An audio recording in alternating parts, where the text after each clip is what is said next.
Good morning. Breaking overnight, history in flames. The world watches in helpless horror as Notre Dame Cathedral burns. Firefighters battling for 12 hours to save the 850-year-old church. Oh my God. This morning, the full scale of the destruction revealed as the sun rises in Paris. Tears, prayers, and hope among the rubble. Just ahead, the race to save priceless artifacts and to find out what started the fire. We're there live. The countdown, the Mueller Report, set to be released to the public Thursday, but how much will we actually see? Fighting back, actress Loughlin facing up to 40 years in prison, pleading not guilty in that college bribery scheme. Why she's decided against cutting a deal. Those stories plus Dash for Freedom. The North Korean defector who was shot while fleeing the country shares his story for the very first time. NBC News exclusive, our investigation of Facebook. Did Mark Zuckerberg push to sell your private data? And Never Surrender, the U.S. Marine who crawled across the finish line of the Boston Marathon and the heroic reason he refused to give up. Today, Tuesday, April 16th. 2019. Welcome to Today. It's Tuesday morning. Nice to have you with us. Good to have you with us, Willie. And it felt like the whole world was watching yesterday through tears as Notre Dame, which is, of course, the symbol of the Catholic Church, is the center of Paris, France. So many visitors have come to this space, and here it is this morning. That's a live look, having been destroyed, part of it, by flames. Yes, and the people of Paris, the people of France, stood there helpless as they watched their beloved cathedral, and a cathedral beloved around the world, burn. I guess we can wake up this morning and be thankful that part of it is still standing and that some of the treasured and priceless relics have, in fact, been preserved and saved from that fire. This is a morning that's all about finding out what was lost and what was saved. Let's get right to the latest. Overnight, officials announcing at last the fire is fully extinguished. And now they're working to figure out what started the fire in the first place and just how much of this nearly 900-year-old cathedral has been damaged. Some good news. As I said, much of the priceless artwork and relics inside have been saved, including its famed 8,000-pipe organ, one of the largest in the world. Even before the flames were out, a worldwide fundraising drive had started to rebuild, and this morning it has already received more than $300 million in commitments. We have a lot to get to, in-depth coverage. We'll talk to Cardinal Timothy Dolan in a moment, but let's start in Paris. NBC's chief foreign correspondent Richard Engel in position there. Richard, good morning.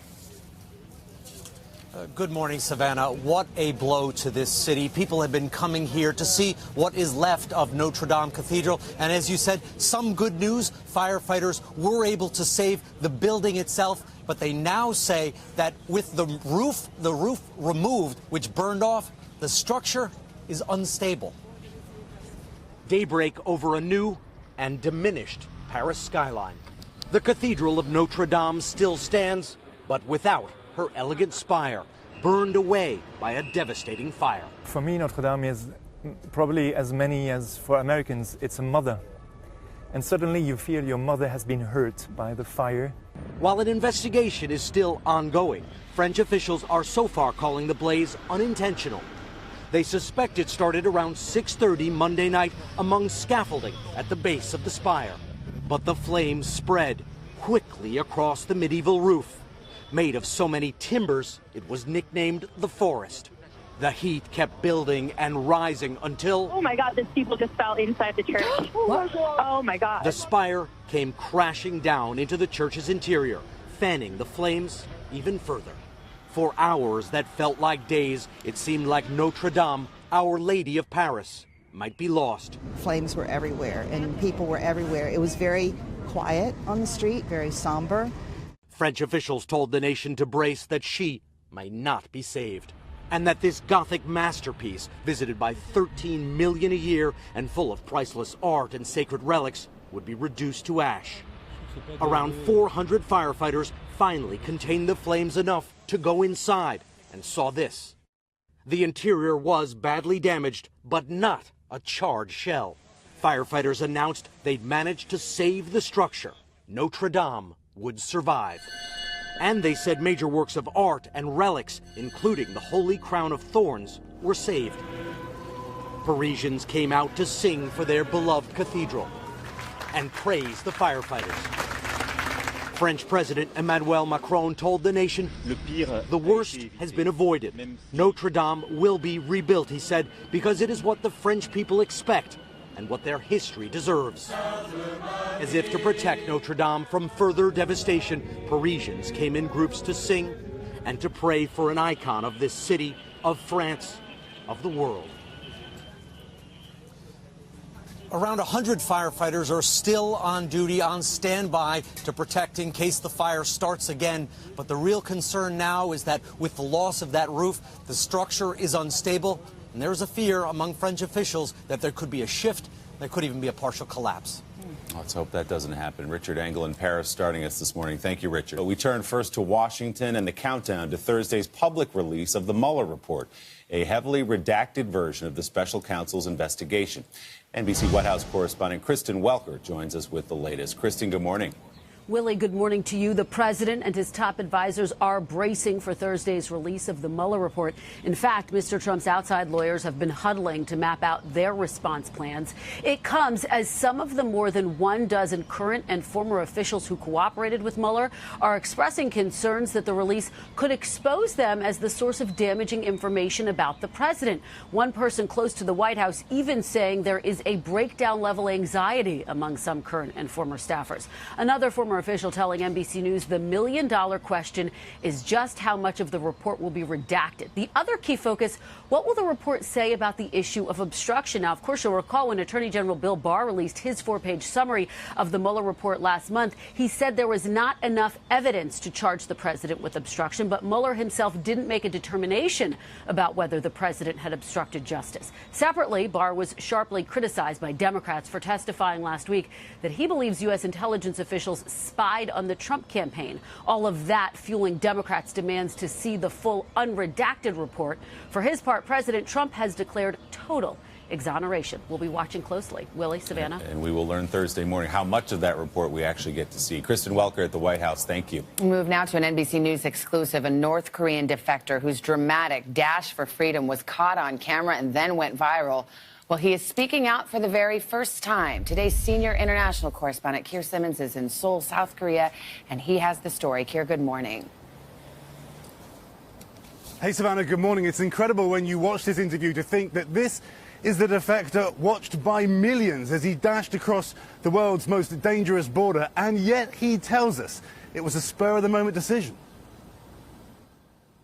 The images were dramatic. A North Korean defector fleeing across the border, collapsing in a hail of bullets, dragged to safety by South Korean soldiers. Pictures seen around the world. We showed them to the former North Korean soldier who made that stunning escape. This is you running for your life. I still can't believe it's me, Oh Chong-song says. The son of a general in North Korea, he lived on $100 a month. Now he lives in a small apartment without his family, but with his freedom. We heard 2 bursts of about 40 rounds. Lieutenant Commander Daniel McShane was the joint duty officer that day at the DMZ. He had indeed been shot twice in the shoulder, twice in the stomach, and one went in and hit a bone and went up into his lung. So he was shot 5 times. The man wounded seemed unlikely to live. He looked pretty done. What's that like to have your friends, the people that you have served with, firing at you as you run for freedom? If I were in their shoes, I'd have done the same, he says. He was driving. We showed him Savannah's exclusive 2018 report, retracing his steps. Your story was told on American television. I would love to visit the US one day, he says. He wants to say thank you to the American medics who helped to save his life as he was helicoptered to the hospital, as well as to the South Korean people. Every time I watch the video, he says, I realize that I am alive is a miracle.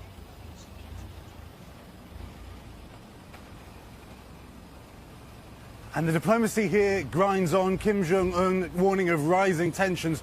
President Trump saying he would be open to a 3rd summit. But Savannah and Willie, this defector says he is having to deal with feelings of loneliness and guilt and says that he would just like to see the 2 Koreas reunited. Guys? How fascinating to hear the story from his perspective after seeing that video so many times. Keir Simmons in Seoul, thank you very much. Also this morning, that massive college admissions scandal back in the spotlight. Actress Lori Loughlin, one of the most high-profile parents to be indicted, now has entered a not guilty plea. NBC News national correspondent Miguel Almaguer has the very latest. Miguel, good morning. Willie, good morning. Prosecutors turned up the heat on Lori Loughlin last week, charging her with an additional felony, conspiracy to commit money laundering. Legal experts say that second felony, carrying more prison time, was meant to send a message. But now the actress is showing she may be ready for a fight. Lori Loughlin and her fashion designer husband pleading not guilty to 2 felony counts, bringing the celebrity couple one step closer to trial while the possibility of a plea deal dwindles. Facing a maximum sentence of 40 years in prison, investigators say they have a trove of evidence, including wiretaps, proving the power couple paid $500,000 in bribes to get their daughters into USC. It comes just a week after actress Felicity Huffman and a dozen other parents agreed to plead guilty to 1 felony count. Lori! With Loughlin waiving her right to appear at her arraignment, the actress has become fodder for comedians. You paid $500,000 for USC? Oh, yeah. That's not including the $300,000 I blew on tuition. Oh, my God. What did your daughter major in? Communication. Oh, my God. But this morning, with jokes aside, the stakes are getting higher as a college scandal involving the rich and famous takes another Hollywood twist. With 4 other parents also entering not guilty pleas, legal experts tell us because Loughlin faces 2 felony counts and allegedly spent up to $500,000 in bribes, she'll likely get some prison time if convicted. It may be one reason why she has not reached a deal, say experts, with prosecutors. All right. Willie? Miguel Almaguer, thank you very much. This morning on In Depth Today, an eye-opening and exclusive NBC News investigation. That's right. New documents we obtained show that Facebook used data as a bargaining chip, despite saying that privacy is a priority. NBC's Stephanie Gosk is here with the details on this. Steph, good morning. Good morning, Savannah and Willie. You know, we all know Facebook gathers information on us.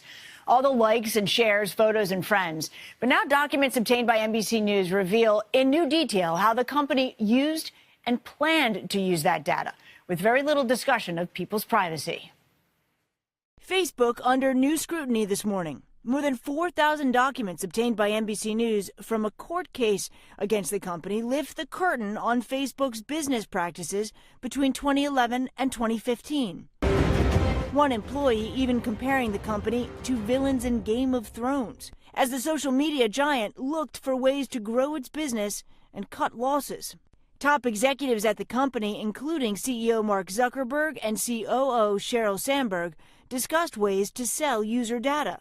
In 2012, documents show Zuckerberg wanted to figure out the real market value of user data to set a public rate, a plan seemingly at odds with Zuckerberg's public message. We offer these extremely robust privacy controls where, literally any piece of information that you share, you control exactly who sees it. Ultimately, Facebook says it never sold data, but it did trade information with other companies. Facebook is being strategic in terms of trading user data in order to get, stuff in return.